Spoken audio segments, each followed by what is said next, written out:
ఉన్న బైక్ ఏదైతే ఉందో ఆ బైక్ మన కొవ్వూరు టోల్గేట్ దాటిన తర్వాత హెడ్లైట్ లేదు దానికి. సో ఆ హెడ్లైట్ అనేది ఎక్కడ పోయింది అనేది మేము కోరుతున్నాం డిపార్ట్మెంట్ని.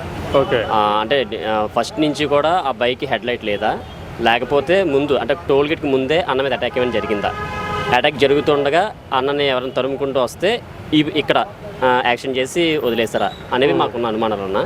ఎందుకంటే హెడ్లైట్ లేకుండా నైట్ టైం జర్నీ చేయడం అనేది అది అవ్వదు బుల్లెట్ మీద.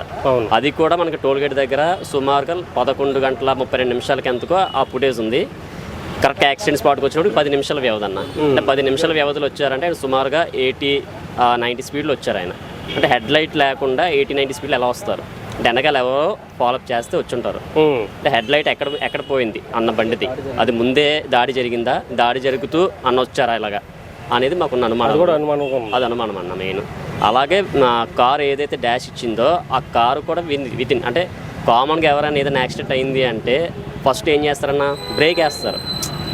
ఎలా జరిగినా కూడా డ్రైవర్కి ఉన్న ఎలా ఉంటుంది అంటే టక్కన బ్రేక్ వేస్తారు. ఆ బ్రేక్ కూడా వేయలేదు ఆ పర్సన్, ఆటోమేటిక్గా వెళ్ళిపోయింది వెహికల్. అంటే ఉద్దేశపూర్వకంగా చేస్తేనే వాళ్ళు వెళ్ళిపోతారు. ఒకవేళ మానవత్వం ఉంటే మనిషి అన్నప్పుడు ఆగుతాడు, మానవత్వం లేకపోతే ఆగి వెళ్ళిపోతాడు. కానీ అక్కడ ఆగిన ఇది లేదు. ఆ ఫుటేజ్ ఏదైతే ఉందో ఆ ఫుటేజ్లో వెంటనే డాష్ ఇచ్చి కారు వెళ్ళిపోయింది. అది అంటే మా అనుమానం ఏంటంటే అది ముందు నుంచే టోల్గేట్ ఎక్కడైతుందో టోల్గేట్ ముందు నుంచే అన్న మీద అటాక్ జరిగింది. అక్కడి నుంచి అన్న తప్పించుకుంటూ వస్తున్నారు, వచ్చిన తర్వాత డాష్ ఇచ్చారు అనేది మా అనుమానాలు అన్న. మరి దీన్ని డిపార్ట్మెంట్ ఏ విధంగా చేస్తుంది అనేది మేము చూస్తున్నాము. డిపార్ట్మెంట్ మీద అయితే మేము నమ్మకం ఉంచాము. అదేంటనేది మాకు వాస్తవాలు తెలియాలని మేము డిమాండ్ చేస్తున్నాం అన్న. Thank you.